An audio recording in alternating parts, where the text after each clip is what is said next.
Ceci Ruiz Díaz. Ella es representante de este grupo de colonos que había realizado la denuncia y por el cual derivó en en la imputación de William Boarín y los demás imputados, digo bien. Jessy, ¿cómo estás? Buenas tardes. Buenas tardes, Perla. Un saludo también a toda tu audiencia. Gracias por el contacto.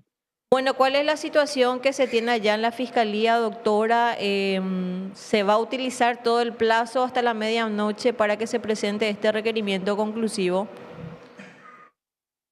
Bueno, y presumimos que efectivamente el Ministerio Público se va a tomar también su tiempo para la presentación del requerimiento conclusivo. En igual sentido, también nosotros como representantes de las víctimas por la querella que hemos promovido durante en esta investigación, también nosotros nos vamos a tomar toda la tarde considerando que son 15 tomos de documentos que se han colectado durante este año de procedimiento investigativo. Existen varios pedidos de informes que se han realizado, así también testimoniales que se han tomado todo en este tiempo, pericias que se han realizado, tanto pericias de extracción de datos como también pericias caligráficas que se han pedido como anticipo jurisdiccional. Y bueno, todo ese cúmulo probatorio se tiene que contemplar y también se tiene que exponer dentro de esta acusación, considerando que la forma que se planificó todo este esquema delictivo, Perla, no solamente afecta hoy a los acusados, sino a una serie de instituciones que también fueron parte o se instrumentaron como parte del esquema. Por ello es sumamente importante los términos en los que se va a formular este requerimiento conclusivo, siendo que aquí no solamente se habla de afectaciones directas a los que hoy están imputados, sino que también a una serie de instituciones que se vieron afectadas por estos procesos en específico. Aquí tenemos al INDER por un lado y tenemos al Poder Judicial, en donde se han presentado acciones judiciales que fueron promovidas por dos profesionales, abogados, en donde se contempló circunstancias que no habían acontecido en la realidad. ¿Y esto qué es lo que ha generado? Ha generado que se hayan dictado resoluciones judiciales, que se hayan dejado constancias en actas de supuestas constituciones, en inmuebles que eran prometidos a estos colonos, cuando a sabiendas de la verdadera situación de que estos inmuebles como tal eh, pertenecen, pertenecerían a particulares o que estarían superpuestas a otros expedientes que también ellos instaron o por lo menos hicieron varias presentaciones a sabiendas de la inconducencia, o sea que no eran conducentes justamente a la adjudicación, porque eso hay que aclarar, ¿verdad? Ellos mencionaban a los colonos de que todos los escritos y todas las acciones que se fueron promoviendo eran conducentes a la obtención de la adjudicación de los títulos y de las tierras ante el INDER.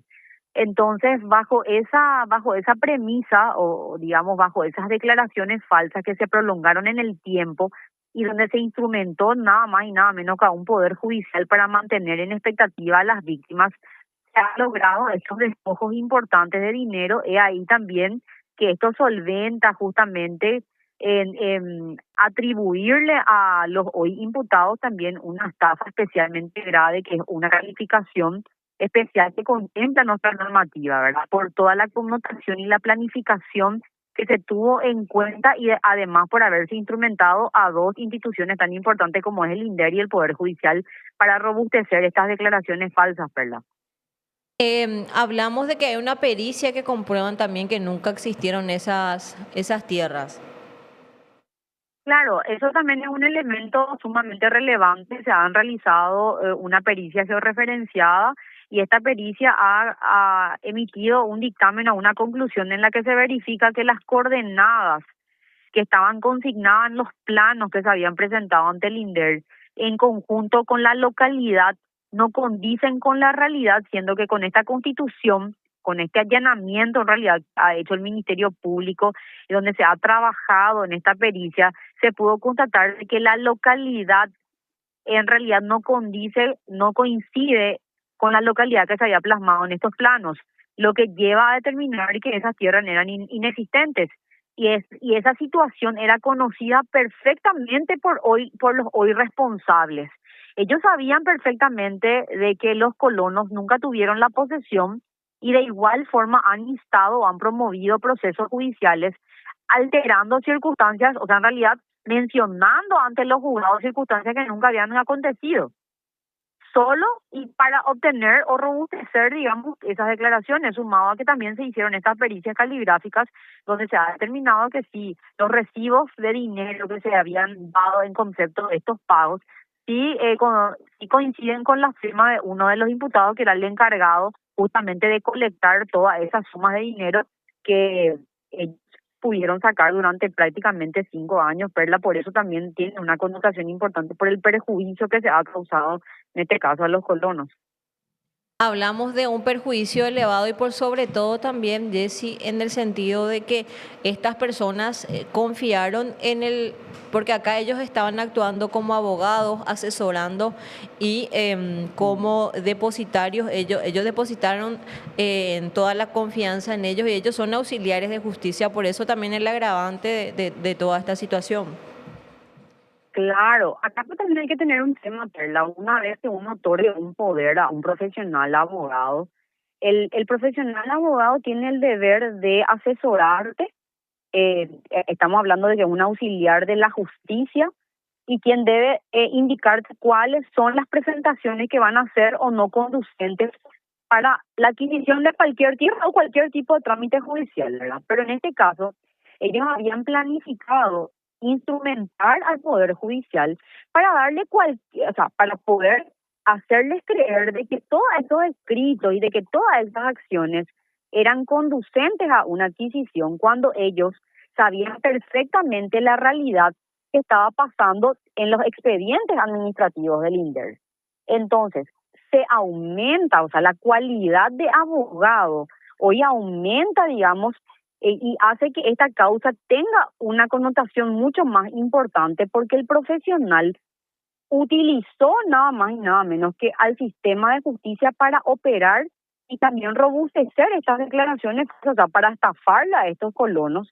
Y no solamente no es una relación bilateral, es una cuestión transaccional, se utilizó el sistema judicial y también se utilizó al INDER para esta planificación delictiva. Todo perfectamente realizado y con el ánimo, mira, si esta denuncia capaz no se realizaba, Perla, los años que estas personas iban a seguir estando en la expectativa de obtener una tierra que no existe, iban a mantenerse en el tiempo. O sea, si esta denuncia no se hacía y ellos no se hubieran asesorado correctamente con otros profesionales, el engaño se iba a mantener y ellos iban a seguir siendo víctimas de grandes despojos de dinero, ya justamente después de haber sido despojados de $1.600.000. Imagínense que ellos ya iban a pensar por lo menos que iban a perder esa suma de dinero y que iban a tener que seguir contribuyendo con el esquema delictivo para poder lograr la pretensión de que era la adjudicación final de las tierras.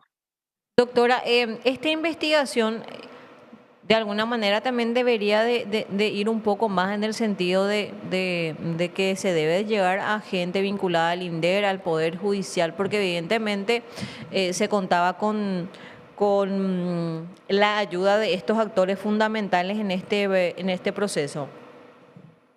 Sí, todavía hay una línea de la investigación que se tiene que abordar, es justamente de determinar si hoy en este caso, un juez que ya a sabiendas de su incompetencia ha propiciado que un expediente se haya aperturado en Villa Ayes cuando las tierras estaban ubicadas en otro lugar donde él sabía perfectamente que no tenía, como estoy mencionando, competencia para dirimir en ese conflicto. Ese es un primer punto. En un segundo punto, tenemos que se ha promovido una acción judicial de un interdicto de recobrar la posesión contra personas innominadas y donde también lo que llama poderosísimamente la atención es que se han promovido 2 acciones de interdictos y esas 2 acciones han corrido en paralelo. Se han dictado resoluciones judiciales con igual fecha en 2 expedientes, que esa es una situación prácticamente imposible.